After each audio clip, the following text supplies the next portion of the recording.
Alright, just a little bit of an update on the sub box here. Finally got some felt in and got her all wrapped. Still got to bolt down the nitrous and plumb it in and do some other stuff like that, but this is the new shop. Excuse the mess.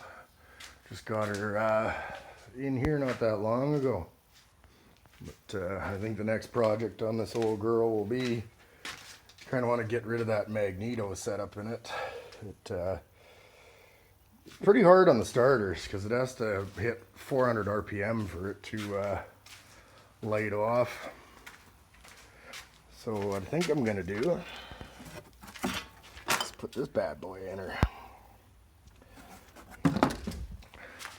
Yeah, so in this trunk here, there's two 2500 watt Rockford amps, one per each side kind of thing.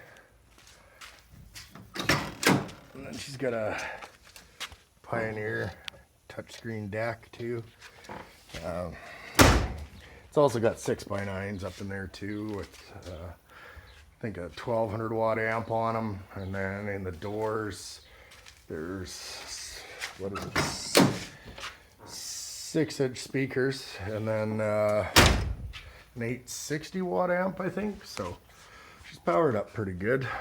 But yeah, I think I'm happy with that. I just wrapped the fiberglass box I made, and a couple little bit of wrinkles, but once she's in there for a while, she'll sit where she wants.